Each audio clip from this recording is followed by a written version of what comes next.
जय हिंद मित्रांनो. तर बघा, आपला जो टॉपिक चालू होता भारत आणि पाकिस्तान यांच्यामध्ये झालेल्या लढाया, या लढायांमध्ये आपण जे आहे ह्या 48ची लढाई बघितलेली आहे, 72ची बघितलेली आहे, सॉरी 62ची बघितलेली आहे, 65ची बघितलेली आहे आणि आज जी आपल्याला बघायची आहे ती म्हणजे कुठली? ती म्हणजे आपल्याला बघायची आहे आज 71ची लढाई. तर बघा, 71ची लढाई ची जी पार्श्वभूमी आहे आपण सर्वात प्रथम लक्षात घेण्याचा प्रयत्न करू. तर बघा, आपल्याला माहित आहे 1965च्या लढाईमध्ये पाकिस्तानने जो आहे हा खूप मोठ्या प्रमाणावरती आपल्याकडून, आपल्या भारतीय सैन्याकडून जो आहे हा मार खाल्ला. हा मार खाल्ल्यानंतर थोडे शांत झाले व तदनंतर काय झालं, हे बांगलादेश मध्ये एक विवाद सुरू झाला. तर बघा काय झालं, तर आता वर्ष कुठलं यायचं, वर्ष कुठलं येत आहे, तर बघा वर्ष जर येत आहे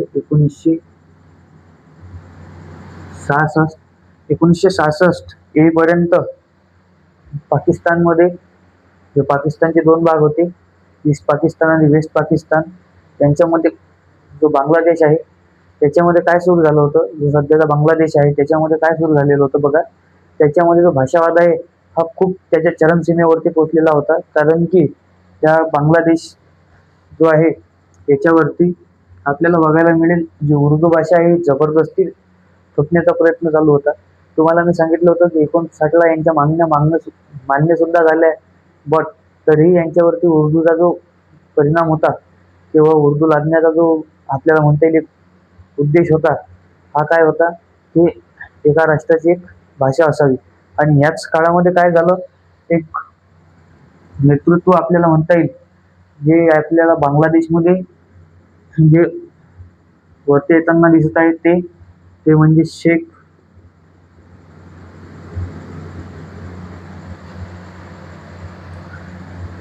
मुजीब. आता हे शेख मुजीब बघायचं झालं तर यांची पार्टी कोणती होती, यांची पार्टी होती अवामी लीग.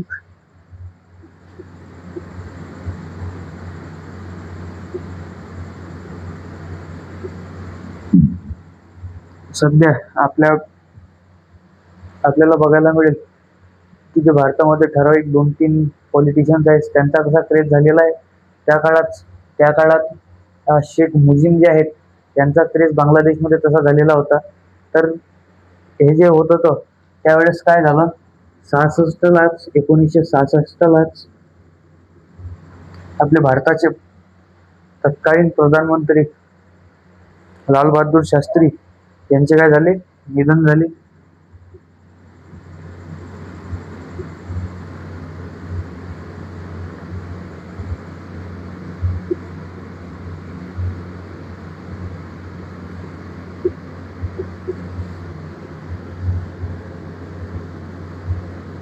त्यांचे निधन, आता काय झालं बघा, आता 1900 आपल्याला म्हणता येईल याच्याच पुढचं वर्ष 67लाच भारताच्या नवीन ज्या प्रधानमंत्री आहेत ह्या कोण बनल्या, इंदिरा गांधी बनल्या. तर बघा, इंदिरा गांधी ज्या आहेत त्या प्रधानमंत्री बनल्या भारताच्या.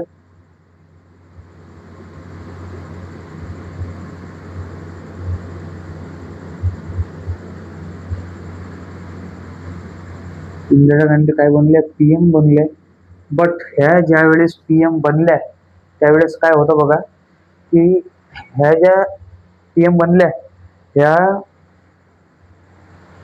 यांना जो आपल्याला म्हणता येईल जे आपण बहुमत म्हणतो, यांना ते बहुमत प्राप्त नव्हतं. यांना जो आहे हा खूप साऱ्या छोट्या मोठ्या पार्ट्यांचा जो आहे हा सपोर्ट घ्यावा लागला आणि सत्तेवरती यावं लागलं. त्याच्यामध्ये BMK असेल किंवा दुसरी आपल्याला पार्टी बघायला पाहिजे CPM असेल, ह्या ज्या स्थानिक पार्ट्या होत्या ह्या पार्ट्यांकडून यांना सपोर्ट घेऊन जे सत्तेवरती यावं लागलं. तर बघा काय झालं, आता सर्वात प्रथम बघा, आता 2 इलेक्शन आलेले आहेत. हे भारताचा इलेक्शन येण्याचा टाइम नव्हता, बट आणीबाणी लागली आणि आणीबाणी नंतर इंदिरा गांधी यांनी जे आहे ते डबल इलेक्शन डिक्लेअर केले. इलेक्शन डिक्लेअर केल्यानंतर काय झालं की 71 मध्ये भारताचे इलेक्शन होणे आहे आणि 70 मध्ये जे आहे ते पाकिस्तानचे इलेक्शन होणे आहे. तर सर्वप्रथम काय करायचं आहे आपल्याला, सर्वप्रथम आपण जे आहे ते पाकिस्तानमध्ये झालेले इलेक्शन बघू. ह्या डेट तुम्ही लक्षात ठेवत चला. ह्या दोन्ही डेट तुम्हाला एक्झाममध्ये वारंवार विचारला जाऊ शकतात. हे वर्ष तुम्हाला एक्झाममध्ये वारंवार विचारले जाऊ शकतात. तर बघा, आता जो आहे वर्ष आलं 1970.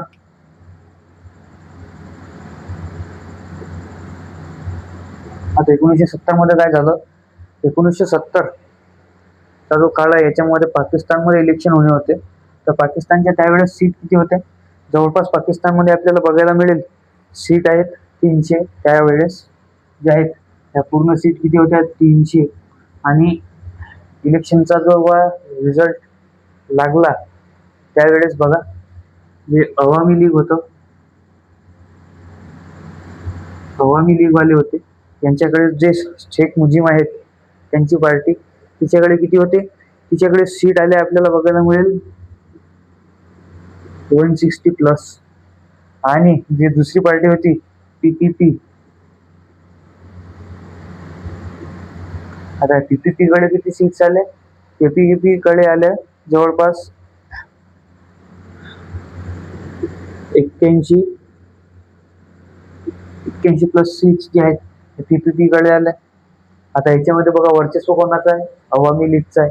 तर सत्ता कोणाची येणार, आता इनडायरेक्टली सत्ता अवामी लीगचीच येणार.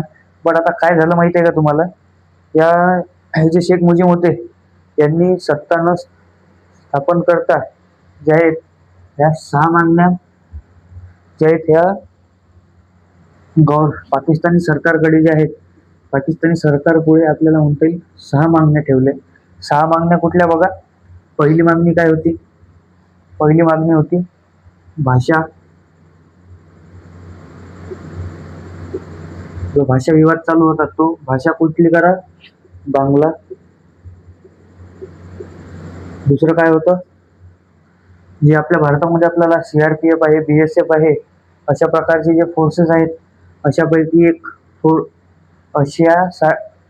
आपल्या फोर्सेस सारखी एक नवीन फोर्स ही बांगलादेशमध्ये यांना पाहिजे होती.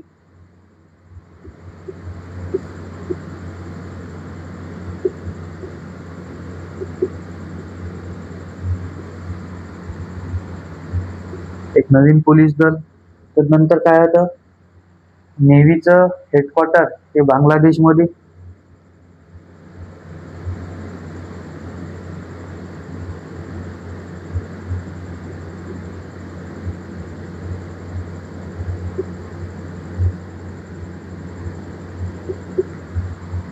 तर नंतर चौथी मागणी काय होती,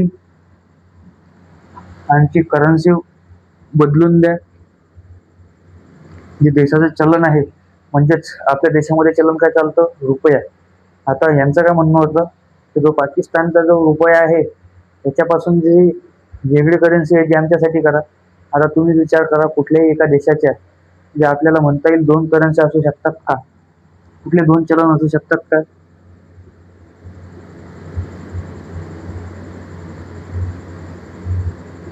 चलन बदलवा. पाचवी काय होती, नेव्हीचा सर्व व्यवहार आमच्याकडे.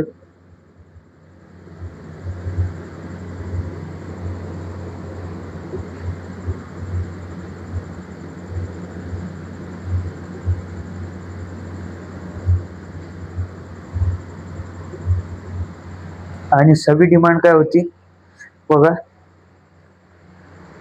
पूर्ण जो टॅक्स आहे बांगलादेशचा तो सुद्धा आमच्याकडे.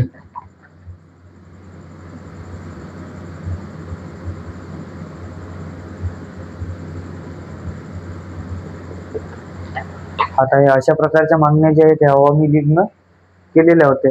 आता ह्या एवढ्या मोठ्या मागण्या ज्या मान्य करत झाल्या याच्यामध्ये बघा, टॅक्स आमच्याकडे, तिकडे काहीच राहणार नाहीये, भाषा बांगला, उर्दू काढून टाका, एक नवीन पोलीस दल, शिल्लकचा खर्च नेव्हीचे हेडक्वार्टर बांगलादेशात देणं, म्हणजे काय, पूर्णस्वपणे नेव्ही त्यांच्या हाती देऊन देणं.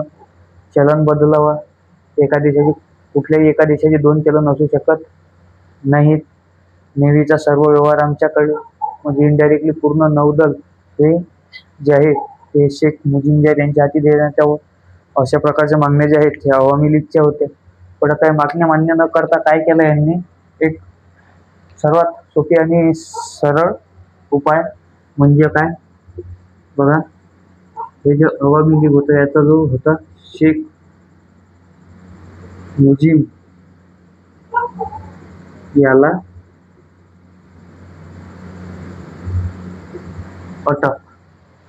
सर्वात सोपी इलाज, शेख मुजीबला अटक. आता हे झालं. आता काय आहे बघा, आता बघा भारताचं इलेक्शन मध्ये काय आहे.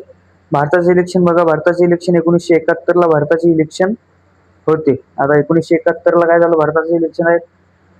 भारताचे इलेक्शन कधी चालले तर बघा 10 मार्च ते 15 मार्चच्या मध्ये हे इलेक्शन चालले. याच्यामध्ये जे आहे इंदिरा गांधी हे 352 सीटांनी काय झाल्या, बहुमताने निवडून आल्या. एकतर्फी सत्ता उभं राहिली. कोणाला विचारायची गरज नाही, कोणाला काही सांगायची गरज नाही. आणि काय झालं मग आता 1971 आता इकडे हे बवाल सुरू झालं. शेख मुजीबला अटक केलेली आहे. आता काय झालं, जे ढाका युनिव्हर्सिटी आहे, बांगलादेशची राजधानी ढाका, आणि तिथे असलेली युनिव्हर्सिटी म्हणजे ढाका युनिव्हर्सिटी. आता ते ढाका युनिव्हर्सिटी जी आहे, ढाका युनिव्हर्सिटी पुढे काय झालं माहिती आहे का तुम्हाला, तिथं जे प्रोटेस्ट करणारे लोक होते त्यांच्यावरती गोळीबार करण्यात आला, किंवा तिकडून पाकिस्तानी गव्हर्नमेंटने इनडायरेक्टली यांच्यावरती प्रेशर टाकण्याला सुरुवात केली. आता काय झालं, 25/3/1971 जे आहे त्या दिवशी काय झालं, ऑपरेशन सर्चलाइट सुरू झालं. इंदिरा गांधी नवीन पंतप्रधान बनलेले आहेत. त्यांच्या पुढे जो म्हणता येईल तसेच भारताच्या खूप मोठ्या समस्या होत्या. बट त्याच्यामध्ये एक समस्या अजून आली, ती म्हणजे बांगलादेशातून भारतात पळत येणारे जे नागरिक होते त्यांची. तर बघायचं झालं तर त्याच्यासाठी BSF जे आहे ते BSFचे खूप सारे तुकडे तिथे लावण्यात आले, त्या लोकांना अडवण्यात आलं. आणि अशा प्रकारे आपल्याला म्हणता येईल तर युद्धाचं जे आहे ते पहिलं पाऊल टाकलं गेलं. तर नंतर बघा पुढे काय आहे, इंदिरा गांधी आता यांनी काय केलं, यांची सत्ता एकतर्फी आलेली होती. यांनी युद्ध करण्याचं ठरवलं. युद्ध करायचं आहे तर सेना प्रमुखासोबत म्हणजे आपल्याला म्हणता येईल मीटिंग करायची आहे, चर्चा करायची आहे, कशा प्रकारे होणार, काय होणार. तर बघा त्याच्यामध्ये काय झालं, त्यावेळेसचे सेना प्रमुख म्हणजे सॅम मानेकशॉ सर जे आहेत ते होते. तर सॅम मानेकशॉ सर यांनी काय केलं, यांनी इंदिरा गांधी यांनी त्यांना सांगितलं की आपल्याला अशा अशा प्रकारचं ऑपरेशन करायचं आहे, आता तुम्ही लवकरात लवकर अशा प्रकारे ऑपरेशन करा. तर काय केलं की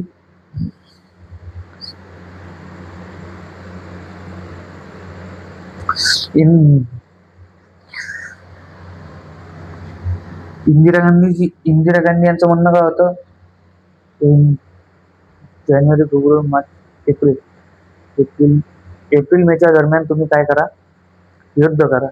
तर बघा सॅम मानेकशॉ सरांनी त्यांना समजून सांगितलं की आपल्याकडे जे आहेत ते 4 प्रश्न आहेत. एक म्हणजे युद्ध करायचं आहे तर आपल्याला काय लागेल, तिथं आपले टँक पोचवावे लागतील. टँक पोचवण्यासाठी भरपूर वेळ लागणार आहे. हा झाला टँक पोहोचवण्यासाठी हा वेळ जो आहे हा भरपूर लागणार आहे. तर नंतर दुसरं काय, हा टँक पोचवायला जो वेळ लागेल त्यानंतर काय चालू होईल, पाऊस. आता पाऊस सुरू झाल्यानं काय होईल, ट्रक फसतील, टँक फसतील, इनडायरेक्टली भारत युद्ध हरेल. तिसरं काय आहे, तिसरं बघा, तिसरं काय होतं की जे मॅप होते भारताकडे, आपल्याला म्हणता येईल बांगलादेशचे जे मॅप होते त्याच्यामध्ये काय होतं की जे मॅप होते हे इंग्रजांच्या काळातले होते, आणि इंग्रज सोडून जाऊन आता खूप वेळ झालेला होता. त्याच्यामध्ये त्या क्षेत्रामध्ये काही बदल आला असेल, कुठून रस्ता जो नवीन निघाला असेल, काही झालं असेल तर आपल्याला त्याच्याबद्दल माहिती नव्हती. त्याचे नवीन मॅप बनवायचे आहेत. तर तुम्ही काही डायरेक्ट म्हणू शकत ना पाकिस्तानला तेव्हा आम्हाला असं असं करायचं आहे, ऑपरेशन करायचं आहे तुमच्या इथं, आम्हाला तुमचे मॅप जे आहेत ते तुम्ही प्रोव्हाइड करता का, कोणी देणार आहे का मॅप. तर नाही, ते इंटेलिजन्सच्या मार्फत जे आहेत ते मॅप तुम्हाला बनवावे लागतील. तर काय झालं, नकाशे जुनी नकाशे जुने होते. आणि चौथा चौथा प्रॉब्लेम काय होता? उन्हाळा.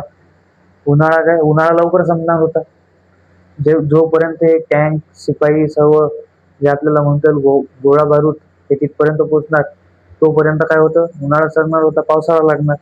आता पावसाळा लागला तर काय होणार? पावसाळा लागला म्हणजे इनडायरेक्टली भारताचे जे टँक आहेत हे फसणार. भारताचे टँक फसल्यानंतर काय होणार? भारताच्या युद्धामध्ये ताकद कमी पडणार.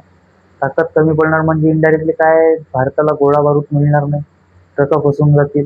सैनिकांना हालचाल करण्यास जे आहे आपल्याला म्हणता येईल एका ठिकाणाहून दुसऱ्या ठिकाणी जाण्याकरिता जो वेळ आहे हा जास्त लागणार. एनर्जी जी आहे इनडायरेक्टली जास्त खर्च होणार. अशा प्रकारचे जे छोटी छोटी प्लॅनिंग होती हे सॅम मनिकशॉ सरांनी काय केली? ओळखली व त्याच्यावरती उपाय म्हणून काय केलं की इंदिरा गांधीजी यांना सांगितलं 15 नोव्हेंबर नंतर जे आहे हे आपल्याला करता येईल, तोपर्यंत तुम्ही इंटरनॅशनल लेवलवरती हा मुद्दा जो आहे हा सर्वीकडे पसरवा. तर बघा काय झालं मग. इंदिरा गांधी यांनी काय केलं? इंदिरा गांधी ह्या सर्व देशामध्ये फिरायला लागल्या. फॉर एक्झाम्पल USA मध्ये गेल्या. USA मध्ये गेल्यानंतर ते सांगितलं की बांगलादेश म्हणून म्हणजेच त्यावेळेसचा पाकिस्तान जो आहे पाकिस्तानाच्या मधून आमच्या याच्यामध्ये नागरिक येत आहेत, आमच्या इथं असा असा प्रॉब्लेम होत आहे, याच्यावरती आम्हाला ऍक्शन घ्यावं लागणार. ब्रिटनकडे गेल्या, त्यांनाही हेच सांगितलं. जसं सर्व देशांकडे गेले. तर नंतर सर्वात शेवटी एक महत्त्वाचा देश म्हणजे USSR कडे गेल्या आणि तिथं काय केलं? त्यांनी एक ट्रिटी साईन केली की जर 25 वर्षाचा करार होता. तो करार कसा? तो करार असा होता की जर या 25 वर्षात जर भारतावरती जर कोणी हल्ला केला तर USSR मदतीला येणार आणि USSR वरती कोणी हल्ला केला तर भारत मदतीला येणार. तर काय झालं? ही ट्रिटी साईन झाली. मग आता शेवटी काय झालं? आता तारीख आली 2 डिसेंबर 1971. पाकिस्तानचा आर्मी चीफ याह्या खान त्याच्याच्यानं रावल्याने गेलं.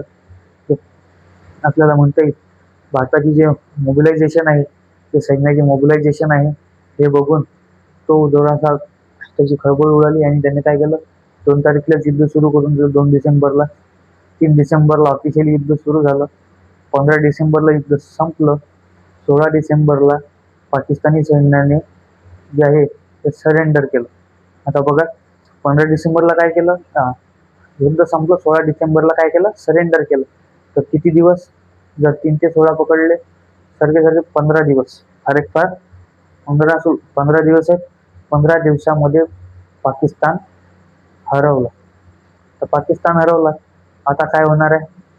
तर बघा हे युद्ध चालू असताना काय झालं? एक इंटरेस्टिंग गोष्ट आहे की आतापर्यंत अमेरिका जे आपण करत होतो त्या अमेरिकेचा त्या युद्धामध्ये रोल बघा काय आहे.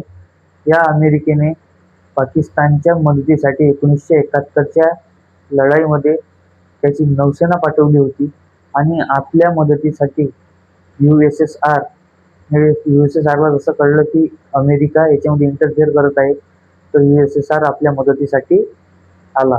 तर तुम्ही हे गोष्ट लक्षात ठेवा की रशियाने आपल्याला एक वेळेस नाही तर खूप वेळेस जे आहे मदत केलेली आहे. जो त्यावेळेस USSR होता त्यावेळेसही केलेली आहे, रशिया होता त्यावेळेसही केलेली आहे आणि अमेरिकेने आपल्या विरुद्ध पाकिस्तानची मदत जी आहे ती भरपूर वेळा केलेली आहे. पाकिस्तानला आधुनिक टँक देऊन केलेली आहे. पाकिस्तानला आधुनिक एअरक्राफ्ट आपल्याला म्हणता येईल देऊन केलेली आहे. फायटर प्लेन आहेत हे देऊन केलेली आहे. तर हे तुम्ही लक्षात ठेवत चला की आणि तसंही बघायचं झालं तर एक जे कोणी UPSC MPSC राज्यसेवेची तयारी करत असतील त्यांना एक माहीत असेल, no one is permanent friend and no one is permanent enemy. तर बघा या कोटचा सरळ सरळ आणि सोपा अर्थ आहे की ज्यावेळेस तुम्ही जागतिक लेवलवरती असता त्यावेळेस तुमचा कुठलीही जो आहे हा परमनंट शत्रू नसतो आणि कोणीही परमनंट मित्र नसतो. सर्व जे आहे हे फक्त काय असतं? इंटरेस्ट असतात. इंटरेस्ट म्हणजे कसा की भारताला जर चायनाकडून कुठली गोष्ट हवी आहे तर भारत तो घेत आहे आणि भारतातील चायनाचे रिलेशन चांगले आहेत. आता USA ला जर भारताकडून कुठली गोष्ट घ्यायची आहे तर तुम्हाला सांगतो टॅरिफ कमी होऊन जाणार. डबल मोदीजींचे दौरे जास्त चालू होतील. आणि जर नाही घ्यायचं आहे तर टॅरिफ जो आहे 200% लागणार. अशा प्रकारच्या गोष्टी ज्या आहेत त्या इंटरनॅशनल लेवलवरती ज्या आहेत त्या चालूच असतात. तर बघा काय झालं, तुम्हाला सांगितलं मी 15 डिसेंबरला युद्ध समाप्त झालं. 16 डिसेंबरला ऑफिशियली पाकिस्तानी सैन्याने जे आहे ते सरेंडर केलं. आता काय झालं, जुलै 1972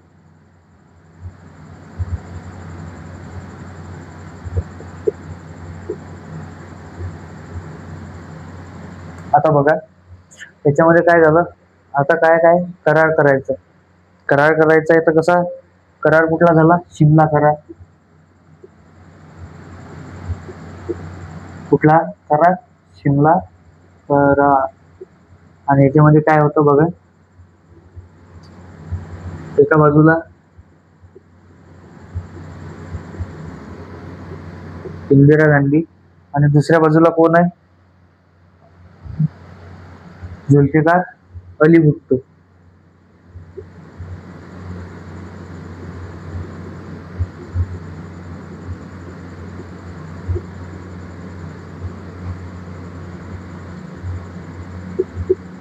आता बघा याच्यामध्ये निगोशिएशन कसं आहे,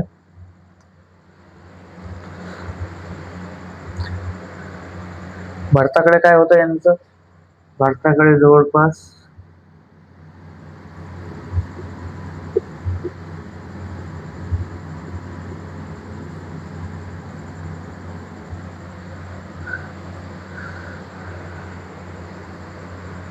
आणि काय होतं 9,000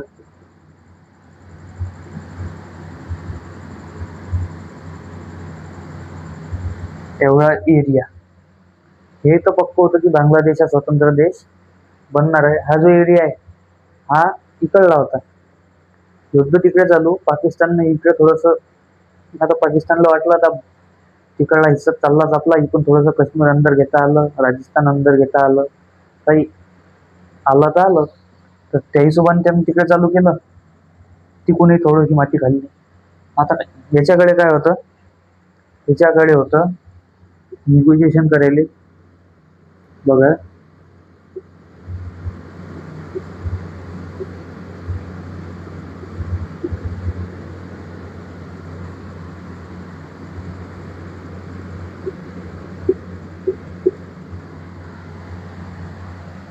हा होता थंडम गोपाल.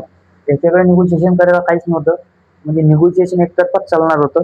तर बघा इंदिरा गांधी गेल्या निगोशिएशन टेबलवरती बसल्या, निगोशिएशन सुरू झालं. आमच्याकडे जे 93,000 सैनिक आहे आणि 9,000 स्क्वेअर किलोमीटर जागा आहे. तो म्हणजे मग आहे का सैनिक तुम्हीच ठेवा, जागा तुम्हीच ठेवा, काहीच नाही पाहिजे. आता येईल विचार पडला, उरे बाप्पा हे काय करा रे वा, हे सैनिक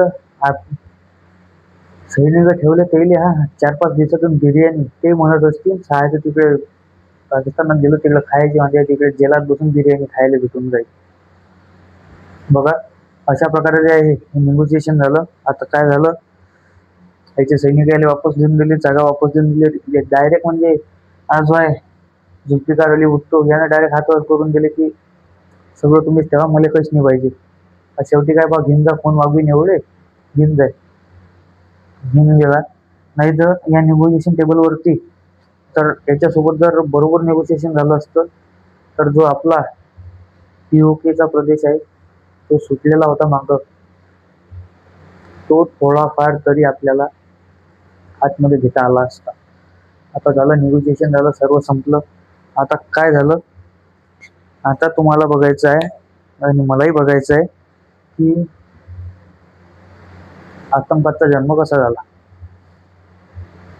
पूर्ण देशामध्ये काय झालं, आता ते युद्ध करण्याची पद्धत बंद पडत आली, म्हणजे जवळपास संपली. आता काय चालू झाले होते, जवळपास 1980चा टाइम आला.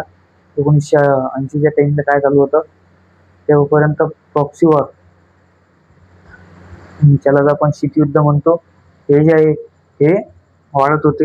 आता प्रॉक्सी वॉर कसे असू शकतात बघा, ते प्रॉक्सी वॉर करण्याचे जे आहेत हे खूप सारे प्रकार असू शकतात. त्याच्यामध्ये एक प्रकार असू शकतो की तुम्ही देशाच्या इकॉनॉमीवरती जो आहे हा प्रेशर वाढवा.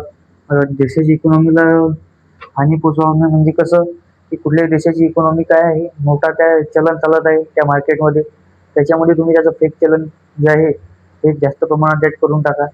तिथं काय होऊन जाईल, त्या पैशाची व्हॅल्यू घसरून जाईल. त्या देशाच्या करन्सीची व्हॅल्यू जी आहे ती ऑटोमॅटिक डाऊन व्हायला सुरू होईल. तिची मार्केट ऑटोमॅटिक महाग व्हायला सुरू होईल. दुसरं काय असू शकतं, त्या देशावरती सायबर अटॅक करणे. हे जर आता आले, त्याच्या आधी काय असू शकते, आतंकवादी पाठवणे. त्या देशातील एक भाग जो आहे तो नेहमी पेटत ठेवणे. त्या देशामध्ये कुठेही बॉम्ब ब्लास्ट करणे, काही करणे. म्हणजे काही ना काही दुसऱ्याच्या घरात काड्या करत राहणे. म्हणजे काय, सोप्या शब्दात प्रॉक्सी वॉर. बघा, आता प्रॉक्सी वॉर कधी सुरू झालं? 1980. आता 1980 ला सुरू झालं. आता हे पाकिस्तानकडून कोण आता सुरू करणार आहे? झिया उल हक जो आहे, याने जे आहे ते प्रॉक्सी वॉर जे आहे ते सेट केली होती. यानेच हा प्रॉक्सी वॉरचा कन्सेप्ट जो आहे हा पाकिस्तानमध्ये आणला, आतंकवादला जन्म दिला व ते आतंकवादी भारतात पाठवायला सुरुवात कोणी केली?